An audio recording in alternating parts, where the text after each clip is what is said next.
আগামী 25শে বৈশাখ কবিগুরু রবীন্দ্রনাথ ঠাকুরের জন্মজয়ন্তী উপলক্ষে বিশেষ কর্মসূচি হাতে নিয়েছে বাংলা সংস্কৃতি বলয়।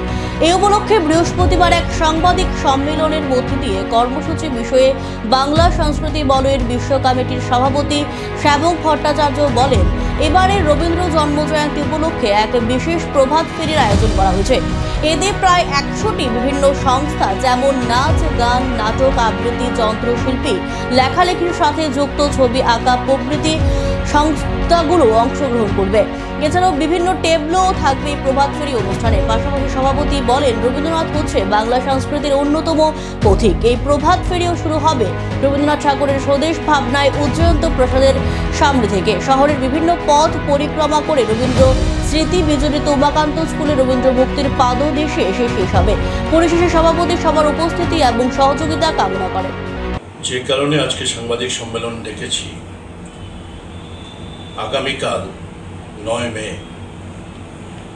রবীন্দ্র জন্মজয়ন্তী। আমরা যারা বাংলায় কথা বলি কিংবা এই সমগ্র অঞ্চলে বাংলা ভাষাভাষী অধ্যুষিত অঞ্চলে আমরা যারা বসবাস করি, শুধু তাই না, সমগ্র ভারতবাসীর কাছে বিশ্বকবি রবীন্দ্রনাথ ঠাকুর একজন আমাদের সংস্কৃতির অগ্রদূত। ওনার জন্মদিন আগামীকাল। এমন একটা পরিস্থিতিতে এই জন্মদিন প্রতিপালন করতে চলেছি যখন উগ্রবাদের বিরুদ্ধে গোটা দেশ একটা লড়াই করছে। এরকম পরিস্থিতিতে আমরা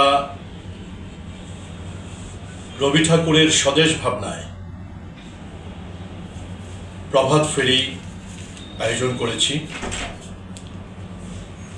আমাদের এখন পর্যন্ত যতখানি খবর, এই প্রভাত ফেরি একটা ঐতিহাসিক প্রভাত ফেরিতে পরিণত হতে চলেছে। এই প্রভাত ফেরি শুরু হবে রবীন্দ্র বিজড়িত উজ্জয়ন্ত প্রাসাদ, রবীন্দ্র স্মৃতি বিজড়িত উজ্জয়ন্ত প্রাসাদের সামনে থেকে এবং শেষ হবে রবীন্দ্র স্মৃতি বিজড়িত আরেকটি প্রতিষ্ঠান, উমাকান্ত একাডেমি। সেই উমাকান্ত একাডেমির রবীন্দ্র মূর্তির পাদদেশে গিয়ে এই প্রভাত ফেরি সাঙ্গ হবে। আমাদের এই প্রভাত ফেরিটি রাজবাড়ির সামনে থেকে তুলসীপতির সামনে হয়ে জ্যাকসন গেট হয়ে কামানচমনি, কামানচমনি থেকে পোস্ট অফিস চমনি, পোস্ট অফিস চমনি থেকে আরএমএস চমনি, আরএমএস চমনি থেকে উমাকান্ত স্কুল।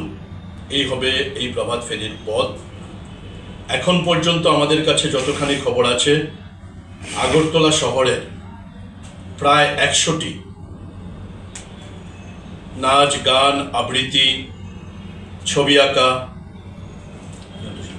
যন্ত্রসঙ্গীত শিল্পী, নাটক, এমনকি যারা লেখালেখির সাথে যুক্ত, ওনারা সবাই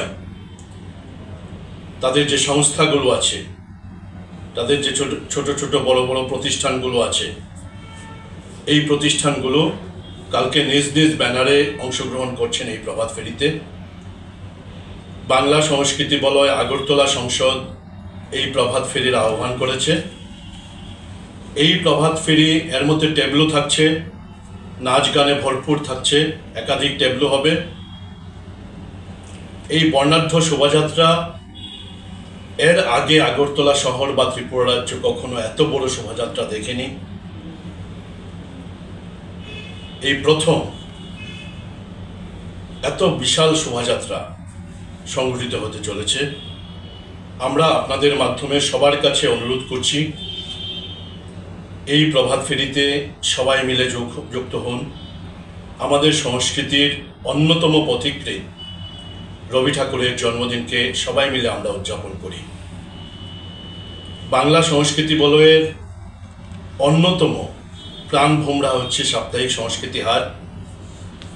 এই সাপ্তাহিক সংস্কৃতি হাট বিরামহীন 75টি রবিবার আমরা আগামী রবিবার সম্পন্ন করব। সেই সংস্কৃতি হাটেও রবীন্দ্র উৎসব প্রতিপালিত হবে। সেখানে আমরা রবি ঠাকুরের মর্মর মূর্তি স্থাপন করেছি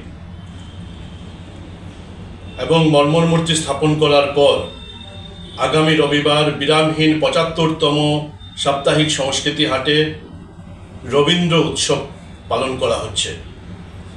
এই দুটি বিষয় আপনাদের মাধ্যমে আমরা রাজ্যবাসীর কাছে নিয়ে যেতে চাইছি।